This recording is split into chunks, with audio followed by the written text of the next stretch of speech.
Hey folks, it's David Smith at Correctional Officer Lifestyle.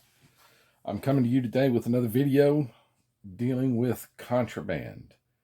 The video's title, I do have my computer set up over here to the left, so if I look away, I'm not trying to disengage. I'm actually looking at my computer and seeing what notes I've got so that I make sure I get all the information out correctly.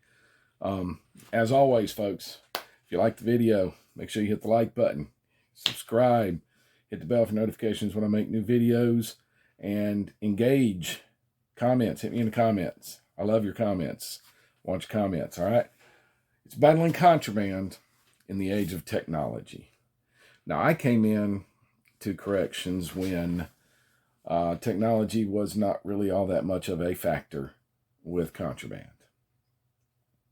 They depended on good old things such as dirty staff members, visitors bringing it in, the simple things. Nowadays, we have the introduction of contraband through technological means. And let me go on ahead and tell you some of the ways that I have determined a lot of the contraband is possibly getting into the facility. Now, they are still using, dirty staff members, visitors bringing stuff in, this, that, and the other, what have you. But they have also gone to using technology to further their enterprise with contraband. Okay, drones. Drones are a rather scary thing in corrections because once you get it high enough, you can't see it, you can't hear it. They have the ability to fly these things up to 3/4 of a mile away. They're nowhere near the institution when they're dropping this contraband from the drone. I know from a demonstration that I watched that you can hit something as big as a 55-gallon drum or as small as a 55-gallon drum from 200 feet up with a 1-pound package. A pound is a lot of weight. So 3/4 of a mile, they fly it over. They hit something as small as a 55-gallon drum from far enough up that we can't see it and we can't hear it. Drones are bad. I'm not even going to sugarcoat that. Drones in corrections are horrible.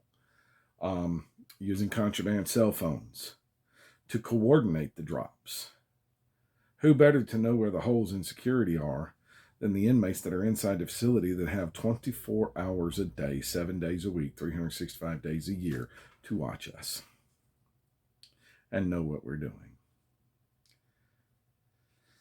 Cell phones, we can't monitor them. We can't listen in.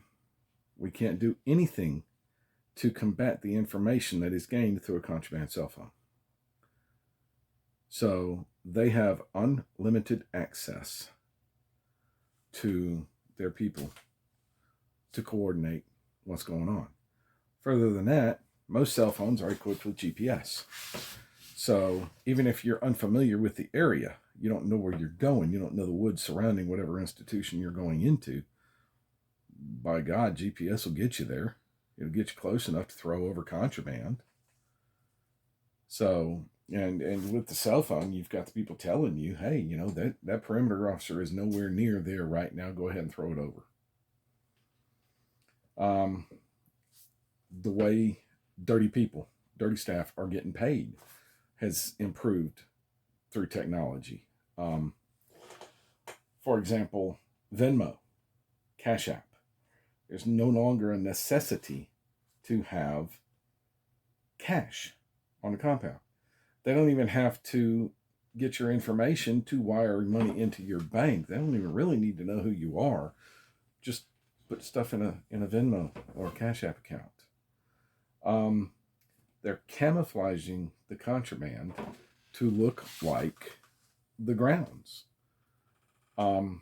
If your compound, let's say it's wintertime and your compound is covered with dead grass, you wrap it in tape, you spray a little adhesive on it, you put hay on there, you throw it over from a distance, that looks like dead grass. I'm going to take these glasses off because I'm tired of the rain looking back at me. Wrap it in AstroTurf. Looks like green grass. I mean, come on, people. And one that I haven't seen yet, but it is a possibility, is using an air pressure style cannon, like a t-shirt cannon at a football game, so that it's not just inside the perimeter. You can launch that thing way into the secure perimeter of an institution and get that contraband really deep in there where you won't catch it on a perimeter check. Now, they're altering the cell phones so that they'll defeat metal detectors. Number one, and I hope the cell phone companies are listening to this, the only reason to make a cell phone this big is for concealment, is to hide it. That's the only reason to make a cell phone that small, is so that it can be hidden. But to defeat a metal detector, you take the speaker out of it, put a plastic headphone jack in it. All of a sudden, it's going to defeat a metal detector. You know, it's ridiculous, people. It's ridiculous. They have 24 hours a day to beat us. We have 8, 10 to 12 hours a day to catch them. Some of us that work for extended days, we have 16 to catch them. 16 still less than 24. By the way, folks, this is my coffee cup. My wife makes these Correctional Officer Lifestyle coffee cup. It's got the thin gray line in the back. Yes, it's glitter, but it's black glitter. That makes it cool. Correctional Officer Lifestyle coffee cup. My wife makes these. If you're interested in getting one, hit me up. All right, how to combat the introduction of contraband. Number one, we are way behind the technology curve in our profession. Make no mistake, they've got us beat all over the place when it comes to technology. We don't have drones with cameras. We don't have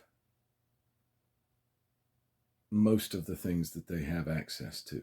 So even if we did have drones with cameras, how do you combat drone to drone without an effective radar system, which we also don't have? So we're behind the technology curve in our profession. And while we don't have a technological advantage, we do still have sound correctional practices. Okay? So, to help prevent the introduction of contraband, frequent foot patrols around your perimeter, inside and out. Not roving vehicle patrols, but foot patrols.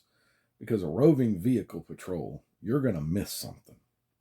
If you're on foot, especially at night, you need to be looking at the ground to make sure that you're not going to fall and bust your butt while you're walking around that perimeter. And if you're looking at the ground, you're looking for contraband. If you're looking at the fence, you're looking for a defeated security system. So foot patrols are one of the most important things we've got to combat the introduction of contraband.